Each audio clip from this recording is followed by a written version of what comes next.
Juragan Karyo adalah seorang pria parubaya yang memiliki kekayaan melimpah di desanya.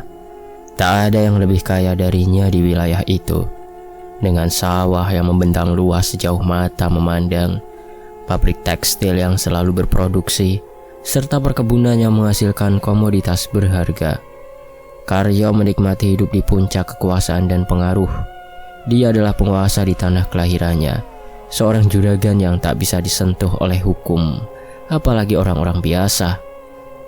Namun di balik kekayaan yang luar biasa itu, Karyo adalah sosok yang angkuh, kejam, dan tak kenal belas kasihan. Kesombongan melekat pada dirinya seperti bayang-bayang yang selalu mengikuti kemanapun ia pergi.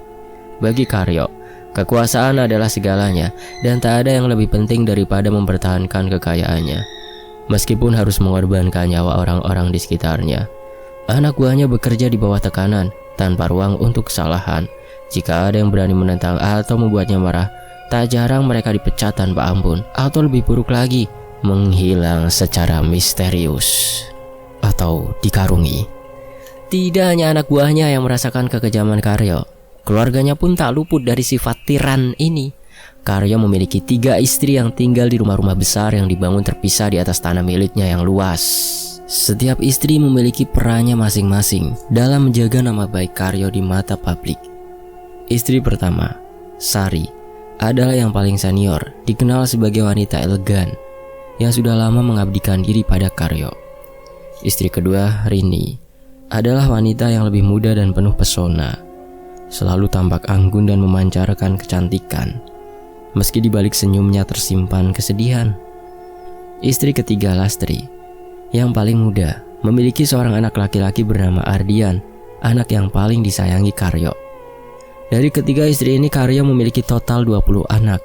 Mereka dibesarkan dalam kemewahan, tetapi ada rahasia gelap yang tersembunyi di balik kehidupan mereka. Dari 20 anak itu, 9 di antaranya sudah mati. Orang-orang mengira kematian mereka adalah kecelakaan atau sakit mendadak, tapi tak seorang pun tahu bahwa mereka sebenarnya telah menjadi tumbal dalam perjanjian pesugihan yang Karyo buat bertahun-tahun lalu. Kematian mereka bukanlah kebetulan, melainkan bagian dari harga yang harus dibayar untuk mempertahankan kekayaan Karyo. Istri pertama dan kedua juga sudah kehilangan beberapa anak mereka, tetapi mereka tidak tahu bahwa anak-anak tersebut sebenarnya dikorbankan oleh Karyo sebagai bagian dari kesepakatan gaibnya dengan makhluk pemberi kekayaan. Mereka hidup dalam ketidaktahuan, menatapi kehilangan yang terasa misterius, sementara Karyo menyimpan rahasia hitam itu sendirian. Dalam hatinya, Karyo selalu percaya bahwa semua ini adalah harga yang layak dibayar demi kekuasaan dan kejayaan yang tak terkalahkan. Namun, pesugihan yang memberikan Karyo kekayaan juga membawa bayang-bayang yang semakin gelap. Setiap kali waktu tumbal tiba, Karyo merasa seperti dikejar oleh sesuatu yang tak kasat mata. Nyawa-nyawa yang ia korbankan kini tampak mengejarnya, menyisakan tanda-tanda mistik yang mulai mengganggu pikirannya. Kekejaman yang dulu ia pandang sebagai jalan untuk mencapai tujuannya, kini mulai menyisakan rasa takut yang perlahan-lahan merayap ke dalam hatinya. Tapi bagi Karyo, satu hal tetap pasti. Selama perjanjiannya masih berlaku, selama ia terus memberikan tumbal, kekayaannya akan tetap bertahan. Namun apa yang terjadi ketika tumbal berikutnya menolak untuk dipersembahkan?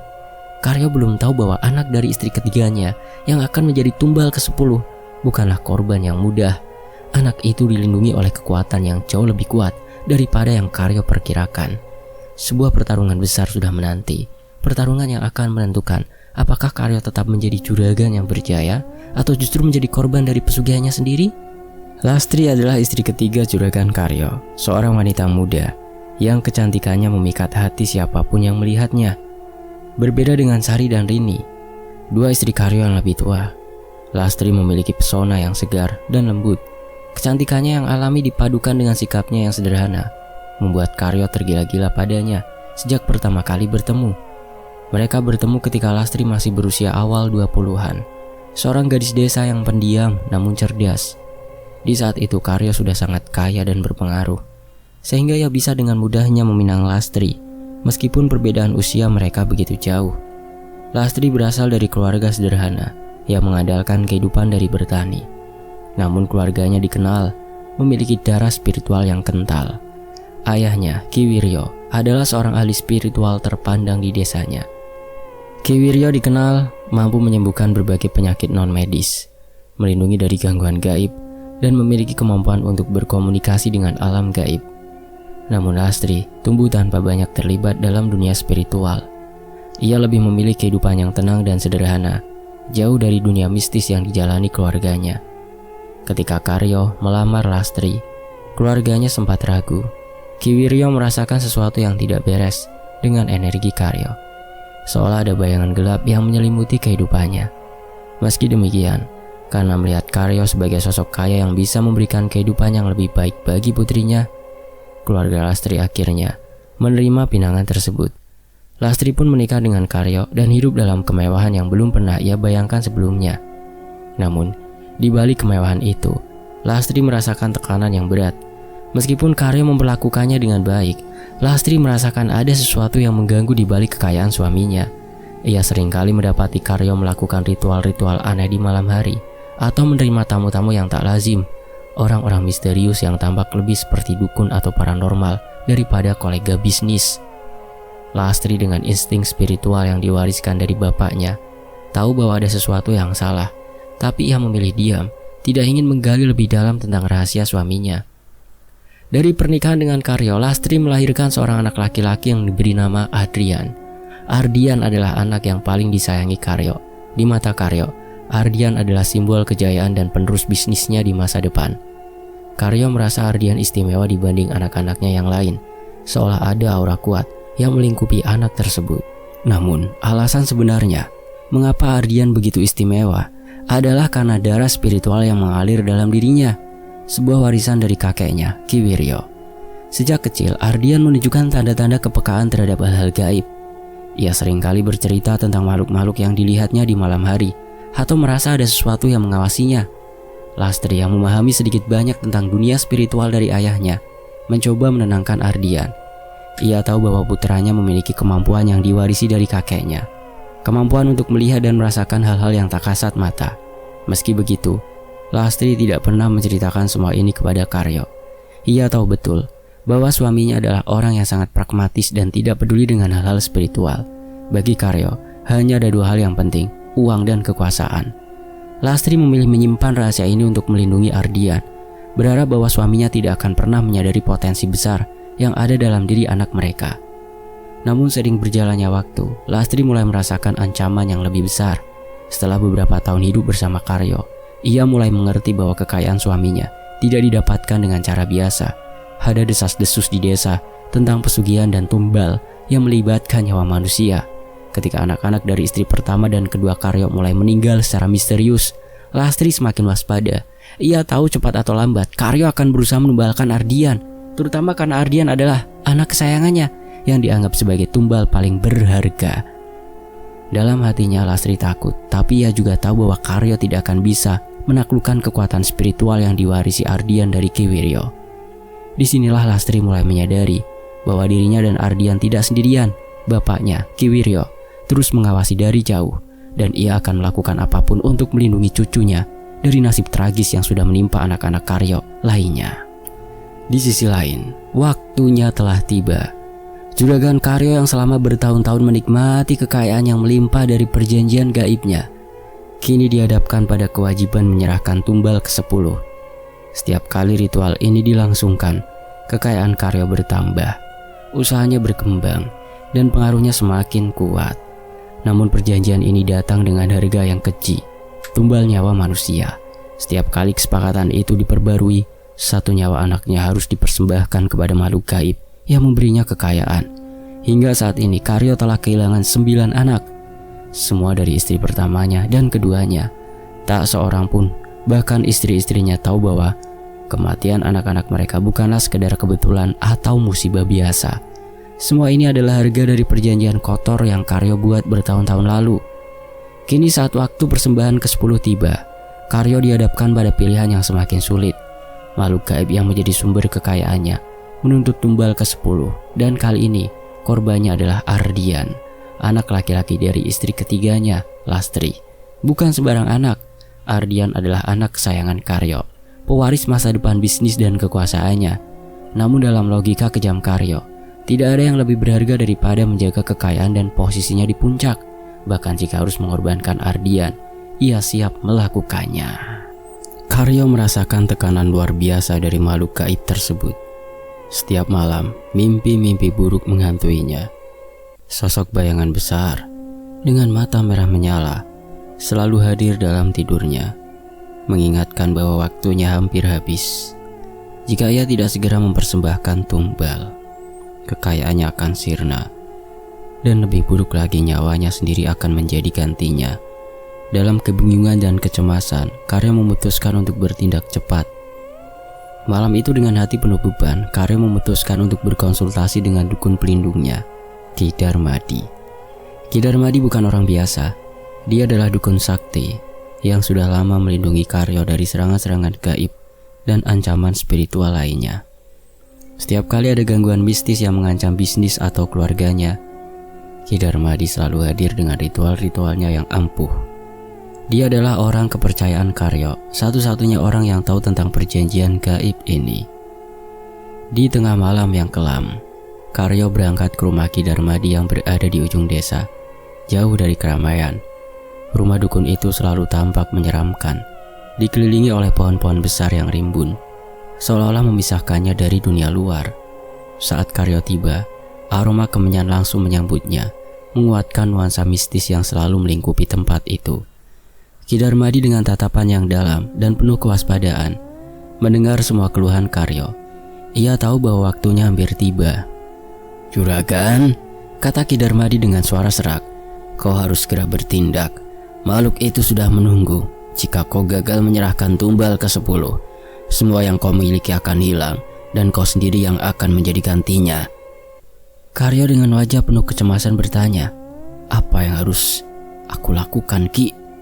"Ardian, dia anakku yang paling berharga. Apakah tidak ada pilihan lain?" Ki Darmadi menggelengkan kepala perlahan. "Tidak ada jalan lain. Kesepakatan sudah dibuat, juragan, dan makhluk gaib itu tidak pernah mundur. Kau sudah mendapatkan kekayaanmu selama ini dengan harga yang sangat mahal. Sekarang giliran Ardian.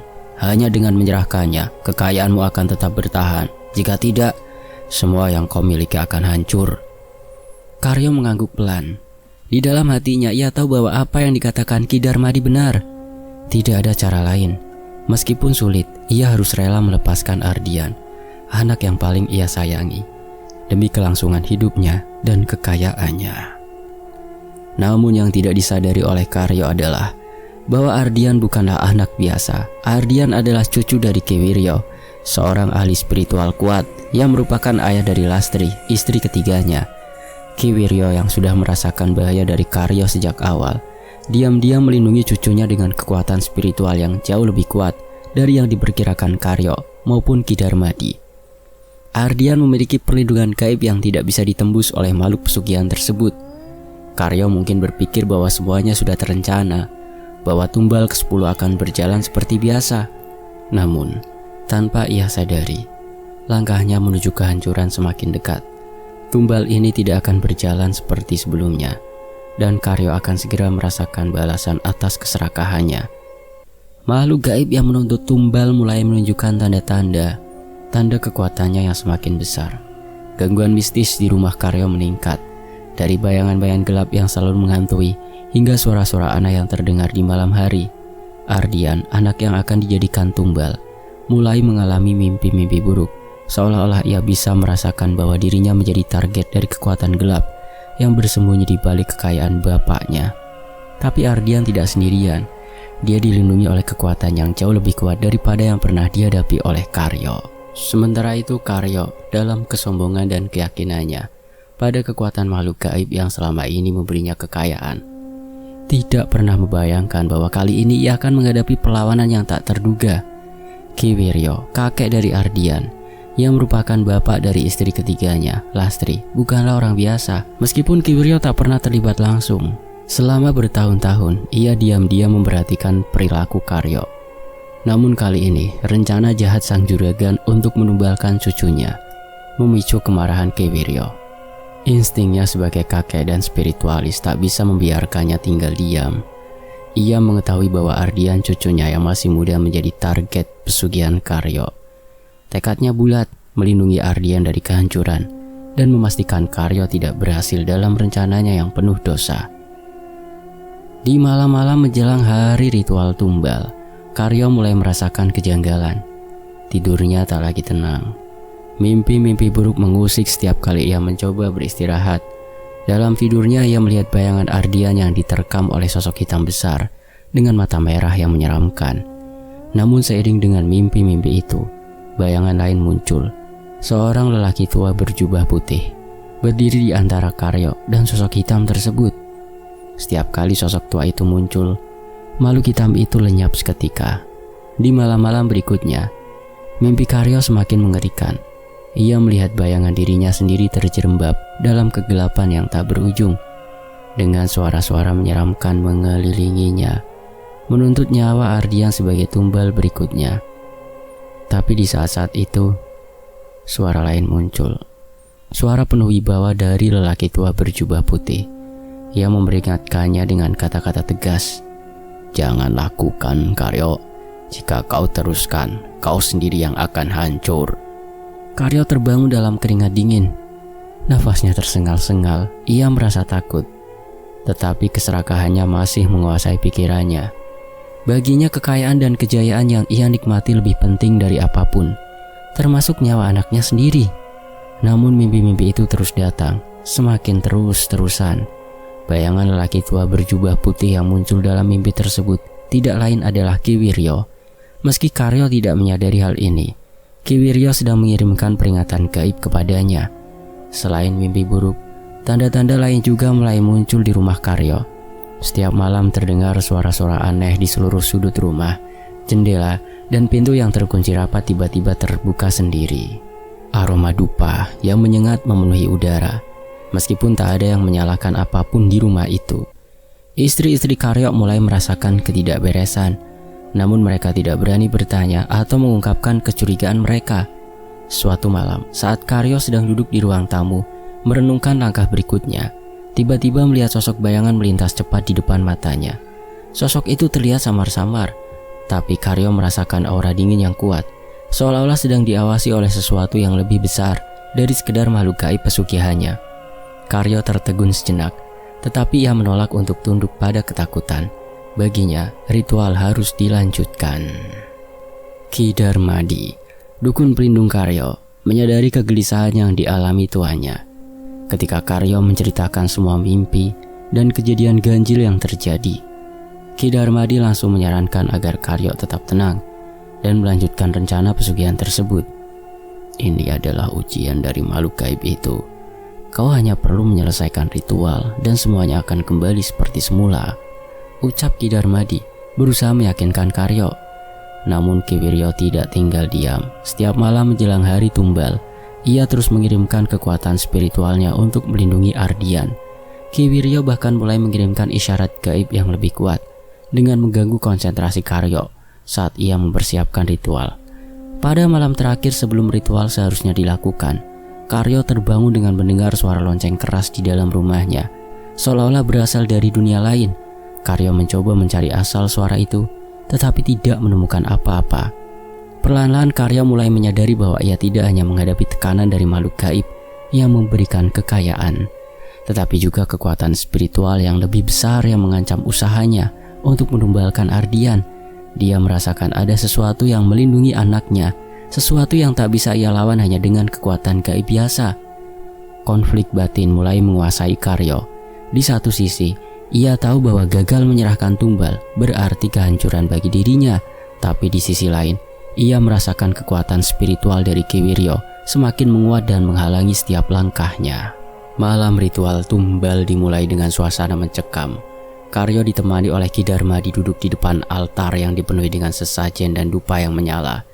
Angin dingin menusuk tulang, membuat bulu kuduk berdiri, seakan alam semesta mengetahui betapa gelapnya niat yang sedang dijalankan.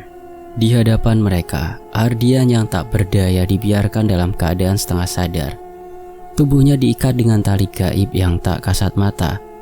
Namun jauh di sana, Ki Wiryo, kakek spiritual yang sakti, sudah bersiap. Di tengah meditasinya, ia memusatkan seluruh kekuatan batin untuk melawan energi hitam yang sedang berusaha mengisap nyawa cucunya. Ki Wiryo sudah tahu bahwa pertempuran malam ini akan menentukan nasib Ardian, dan ia tidak akan membiarkan cucunya menjadi korban berikutnya. Ketika Ki Darmadi mulai melafalkan mantra-mantra gelap, suara angin mendadak berubah menjadi gemuruh mengerikan. Tiba-tiba bayangan-bayangan tak berbentuk mulai muncul di sekitar altar, melayang dan berputar-putar. Makhluk gaib yang selama ini memberikan kekayaan kepada Karyo telah tiba, menuntut apa yang menjadi haknya, nyawa manusia sebagai tumbal ke-10. Namun tepat ketika makhluk gaib itu hendak menyentuh Ardian, kekuatan besar dari Ki Wiryo menerjang masuk. Mantra-mantra gaib yang dilontarkan oleh Ki Wiryo dari kejauhan mulai mengacaukan jalannya ritual. Ki Darmadi yang sebelumnya tenang dan yakin, kini merasakan tekanan luar biasa dari energi spiritual lawannya. Pertarungan batin antara dua kekuatan besar itu pun dimulai. Ki Darmadi menggertakkan giginya, melawan dengan segala kekuatan gaib yang ia miliki. Mantra-mantra hitamnya melesat ke segala arah, mencoba menekan energi suci dari Ki Wiryo. Sementara itu Ki Wiryo dengan penuh konsentrasi terus melantunkan ayat-ayat dan doa-doa yang membentuk perisai pelindung bagi Ardian. Di dalam ruangan itu suara dentuman keras terdengar, seperti ada yang menghantam dinding-dinding gaib. Segala sesuatu menjadi kacau. Jendela dan pintu berderak, cahaya lampu bergetar, dan bayangan makhluk gaib yang tadi menyerbu mulai tertarik mundur oleh kekuatan dari Ki Wiryo. Ardian yang tadinya berada di ambang kematian mulai tersadar sedikit demi sedikit. Wajah pucatnya kembali segar, dan ikatan gaib yang melingkari tubuhnya mulai mengendur. Ardian selamat. Karyo yang sebelumnya yakin ritual akan berjalan dengan lancar, kini mulai panik. Ia merasakan makhluk gaib itu menjadi semakin tidak sabar dan marah karena tumbal yang dijanjikan tak kunjung bisa diambil. Karyo melihat dengan mata kepala sendiri bagaimana Ardian yang seharusnya sudah menjadi korban kini mulai terbebas dari cengkraman gaib. Di tengah kebingungannya, Karyo berbalik pada Ki Darmadi yang tampak mulai goyah. "Darmadi, kau bilang ini akan berhasil. Apa yang terjadi?" teriak Karyo dengan nada putus asa. Namun Ki Darmadi hanya bisa terdiam, berkeringat dingin saat merasakan kekuatan Ki Wiryo yang tak tertandingi. Pertarungan spiritual itu perlahan mulai beralih kendali ke tangan Ki Wiryo. Dengan doa-doanya, Ki Wiryo berhasil mengusir makhluk-makhluk gaib yang menyerang Ardian, memecahkan cengkraman hitam yang selama ini menakutkan Karyo. Makhluk gaib pemberi kekayaan Karyo menjadi murka. Dengan raungan yang menggetarkan ruangan, sosok hitam besar yang melayang-layang di udara mulai berputar-putar liar. Mata merah menyala itu menatap Karyo dengan dendam. Karyo yang seharusnya memberikan tumbal ke-10 kini gagal memenuhi janjinya. Kegagalan Karyo memberikan tumbal ke-10 memicu kemarahan yang luar biasa dari makhluk gaib yang selama ini memberikan kekayaan dan kejayaan kepadanya. Makhluk itu yang sebelumnya hanya menuntut darah dan jiwa manusia, kali ini tidak lagi bersabar.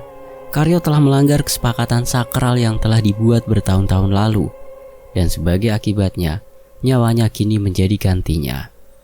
Di tengah keputusasaan, Karyo mencoba mencari perlindungan dari Ki Darmadi, dukun yang selama ini membantunya. Namun bahkan Ki Darmadi tidak mampu lagi menyelamatkan Karyo. Ia tahu bahwa makhluk gaib yang mereka puja tidak akan menerima kegagalan ini. Malam itu Karyo menyadari bahwa takdirnya sudah terukir. Makhluk gaib itu yang selama ini hanya menuntut dari kejauhan, kini datang langsung untuk menagih. Saat malam semakin larut, suara gemuruh terdengar di kediaman Karyo. Bayangan hitam mulai menguasai seluruh ruangan, bergerak seperti kabut gelap yang tak bisa dilihat oleh manusia biasa. Angin dingin menusuk tulang, dan Karyo merasakan nafasnya tercekat. Di dalam rumah mewahnya, Karyo hanya bisa gemetar. Tubuhnya tidak bisa bergerak seakan terkunci oleh kekuatan yang tak kasat mata. Lalu serangan gaib pun dimulai tanpa ada peringatan lebih lanjut. Tubuh Karyo tiba-tiba terasa seperti direnggut oleh kekuatan tak terlihat. Dalam hitungan detik, rasa sakit yang luar biasa melanda seluruh tubuhnya. Karyo meronta-ronta, namun sia-sia. Anggota tubuhnya terasa ditarik-tarik seolah-olah terpotong-potong secara perlahan oleh kekuatan tak kasat mata. Suara retakan tulang, dan daging yang terkoyak memenuhi ruangan. Namun tak seorang pun di luar rumah mendengar jeritan ngeri Karyo yang ditelan oleh kekuatan gaib. Wajah Karyo yang dulu penuh kesombongan kini terdistorsi dalam penderitaannya mengerikan. Kulitnya robek, wajahnya dirusak oleh kekuatan brutal yang tidak terlihat. Tulang belulangnya patah dalam posisi yang tak wajar, dan darah mengalir di mana-mana, membasahi lantai rumahnya. Seluruh tubuhnya seperti terurai tanpa pernah tersentuh oleh tangan manusia. Keesokan paginya, masyarakat desa dikejutkan dengan penemuan tubuh Karyo yang hancur secara mengenaskan. Mereka yang melihat kondisi mayatnya terperanjat, tidak ada tanda-tanda perampokan atau orang asing yang masuk ke dalam rumah. Namun tubuh Karyo ditemukan terpotong-potong dengan wajah yang rusak parah. Tak seorang pun bisa menjelaskan apa yang sebenarnya terjadi, kecuali mereka yang tahu tentang kesepakatan gelap yang Karyo buat. Desa menjadi gempar dengan kisah kematian sadis Karyo. Sosok juragan kaya yang dulu disegani kini telah jatuh, dihancurkan oleh kekuatan gaib yang selama ini dia puja. Karyo yang selalu merasa berada di puncak dunia, akhirnya menjadi korban dari perjanjian keji yang telah ia buat sendiri. Tumbal ke-10 yang gagal ia berikan, pada akhirnya justru menjadi dirinya sendiri yang menjadi tumbal. Cerita ini menyebar luas di desa, menjadi peringatan bagi siapapun yang berani bermain-main dengan kekuatan gaib. Kekayaan yang didapatkan dari jalan gelap selalu menuntut balasan yang tak terelakkan, dan Karyo kini menjadi contoh nyata dari konsekuensi mengerikan itu. Ki Wiryo yang masih dalam meditasinya menyaksikan semua itu dari jauh. Ia tahu bahwa tidak ada yang bisa menyelamatkan Karyo sekarang. Ini adalah karma atas segala kejahatan yang telah dilakukan sang juragan selama bertahun-tahun. Ardian yang kini sepenuhnya bebas dari ancaman, terbangun dengan kaget. Ia bingung melihat bapaknya yang dulu begitu kuat dan sombong, kini telah menjadi mayat yang sangat mengerikan. Beban moral di punggung Ardian dan ibunya juga saudara-saudaranya sangat-sangatlah tidak enak untuk dipanggul. Demikianlah akhir dari perjanjian gaib yang dilakukan oleh Karyo. Ardian dan istri ketiga Karyo selamat, yakni ibunya Ardian sendiri. Setelah kematian Karyo, keluarganya terutama istri ketiga dan Ardian selamat dari kutukan tumbal. Namun bayang-bayang kekejaman Karyo dan penderitaan yang ditimbulkan dari tindakannya tetap membekas di desa tersebut. Kisah ini memberikan pesan bahwa pesugihan dengan cara mengorbankan nyawa manusia akan selalu berakhir tragis. Bahkan bagi orang yang paling berkuasa sekalipun, balasan gaib yang menunggu akan selalu lebih kejam dari yang dibayangkan. Terima kasih sudah menyimak, sampai jumpa di kisah lainnya. Tetap di Tony FS. Mohon maaf kalau ada salah kata ya. Saya pamit, wassalamualaikum.